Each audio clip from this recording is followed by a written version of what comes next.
Today, I'm going to show you how to grow your bar without breaking your bank. Welcome to Comment Cocktails. I'm your host, Derek Schomer. Today I want to show you 6 cocktails that can help you grow your back bar without breaking your bank. And what are those cocktails? They're going to be the Margarita, the Mayan Mule, the Kentucky Front Porch, the Whiskey Sour, the Manhattan, and the Trinidad Sour. Why did I pick those specific recipes? Because they require the least amount of ingredients, a little bit of time to perfect, to just master the recipes, and a lot of taste. Now, what you could do is you could just go to the store and buy a bunch of alcohol. You could use one of those books that say like the 10 bottle bar or whatever they are to tell you these are the things you should always have in your back bar because with it you could create everything. That's one way to do it. The stupid way. See, the problem with that is when you try to compare doing that with anything else in the world, it just never works out. Do you buy a bunch of car parts and build a car? Do you go to the store, you buy a pile of meat and spices and create a meatloaf? Do you buy a bunch of Legos and try and create the Death Star? What I'm trying to say is you build off of a recipe. When you want to create a food, you usually find a recipe in a recipe book and go, that looks good, and you go to the store and you buy what it says it needs, and then you move on from there. You don't just go to the alcohol store and buy a bunch of random alcohol and go, this looks cool, go home, and then become a master. So what's in a margarita? Let's look at the recipe, shall we? 2 ounces of tequila, 1 ounce of fresh lime juice, 3/4 ounce of agave nectar, an orange liqueur, and a lime garnish. We got our lime. Those are fairly cheap, 30 to 50 cents. Yeah, tequila. You could pick a silver, a blanco white. You can pick a reposado. For this example, we're just going to go with the silver. I'm going to assume you know nothing and you're trying to start at the base. Got an orange liqueur. Combier, you can pick triple sec, you could pick Luxardo triple sec, you could pick the cheap level triple sec, you could pick Grand Marnier, you could pick Grand Gala, you just can pick something that's an orange liqueur. For agave nectar, pull out whatever you can find at the store. Good enough. There you go. You've got everything you need to make a margarita. Was that hard? No, not really. So, we have this margarita. What can we do with this that doesn't require us to break the bank? How about a Mayan Mule? A Mayan Mule! 2 ounces of tequila. Hey, we already got that. Lime juice. Got it. Angostura bitters. Okay, that's new. Ginger beer. That's new, but I could probably find some at the store. You could go to awesomenedrinks.com and get yourself some cute ginger beer. What else? A mint sprig lime wheel. Okay, garnishes. You can get that at the grocery store. So the next big thing is Angostura bitters. Boom. Now you have Angostura bitters. And the purpose of Angostura bitters is a lot of cocktails call for bitters. And if you don't have any other ones, Angostura are usually the ones that most recipes just default to assume that you're using because they're really old and they've existed for a long time.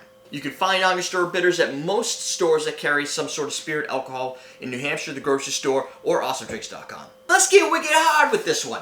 This is going to be called the Kentucky Front Porch. It's 1.5 ounces of bourbon or rye, a full ounce of triple sec, and 6 ounces of lemonade. Assuming you can get lemonade or you can just bring in a lemon and some sugar and make your own.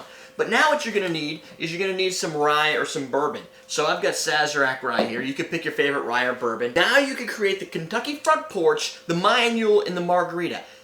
Don't go crazy here. Master them. Learn how to create them as best you can. Memorize the ingredients. Somebody should say, I want a margarita, and you should be able to like and create them. Now, if you're me, you're always going back to your card.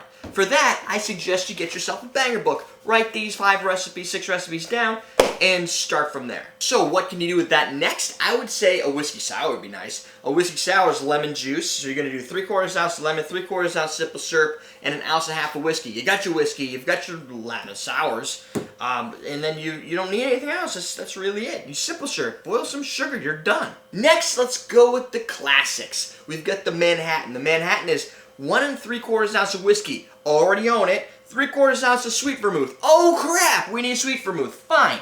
Buy yourself a bottle of sweet vermouth. You can get a $6 bottle of Noli Prat, and it's probably going to be pretty nasty. Or you can go and up your game. Find a sweet vermouth like Via. There's a couple other ones out there. Look for something that's at least, like, for a small bottle in the $10 range. Don't go with the 6. I'd go 15 to 20 if you can. The Manhattan also has Angostura bitters. Got them. So you've got your dash of Angostura bitters, 3/4 ounce of sweet vermouth, in your whiskey. So you're good. So what's a Trinidad Sour? Well, first off, the recipe's in our new CMC banger book at homecocktailmenu.com, which you should download for free, or give us money if you want to. A Trinidad Sour is 1 ounce of Angostura bitters, 1 ounce of orgeat, 3/4 ounce of fresh lemon juice, 1/2 rye whiskey. You could use your bourbon if you bought that. If not, you have your rye whiskey already. You've got your bitters. You might have bought a bigger bottle, so now you can justify using your bitters, especially in a 1 ounce. This drink is going to obviously be bitter. It counteracts the other recipes. You've got your classics, you've got your sours. Now you can work on a bitter and get the whole flavor profile going. Master it. 3/4 ounce of lemon juice, boom, and a 1/2 ounce of your rye whiskey. So you've got everything you need right here. The only thing you might want to pick up is some orgeat so you can finish the recipe, and almond syrup. So you've got an orgeat now, and that's not an alcohol, so it's going to be a little cheaper because you're not paying alcohol taxes on it, and you can utilize it in a ton of different recipes, including anything with tiki. So if the next thing you're thinking is, I'd love to do something with rum and tiki, you're already 3/4 of the way there. Maybe half, but let's just round up. At this point, you now own all of this. You can create and master 5 different recipes. You put them in your little banger books, you write them down, and you show them with friends. You should be able to finish half of all these bottles, be able to create these recipes, football parties, fall festivals, I don't care. Any excuse to have your friends over and create cocktails. There's a little variety for everybody. Now, how do you expand from there? Maybe you go down to the store and you pick yourself up some rum. If you had this bottle right here, you can now create things that are tiki style because you've got your orgeat. But look, if you take this bottle of rum and you take this lime with some sugar, you're able to create a daiquiri. You can even make it a little bit, put a spin on it and create an orgeat daiquiri or something that has a little bit cooler tiki flavor to it, and you don't have to continually buy stuff. You buy one bottle and you expand your recipes. By just bringing in rum, you can start to create even more cocktails. Next, maybe you bring in your vodka and you're getting on your way to the Long Island iced tea already, and you didn't have to break the bank and buy this much stuff to do it. So what you need to do is expand your recipe list, not your alcohol list. Now, when you're looking at new recipes to potentially explore, find things you already own and swoop in one new bottle. You do that 4, 5, 6, 7 times, and you will have a 10 or 15 bottle bar. Maybe you think Corpse Survivor. Maybe you need to bring in some gin and some green chartreuse, and now you're expanding it even deeper. So don't get so wrapped around the axle with buying one of everything, or all the clears, or this or that, or what do I need. Focus on a recipe and master it, and expand out from there. That's it. I hope you learned something. Subscribe, like, and share. We're teaching you how to drink. It's fairly easy to find stuff in here. It's alphabetical order, categorized by spirit and stuff like that. Bloody Marys. If you're looking for every Bloody Mary, you'll find a lot of those in here. Let's go down the path of tiki and information and history. I loved history as a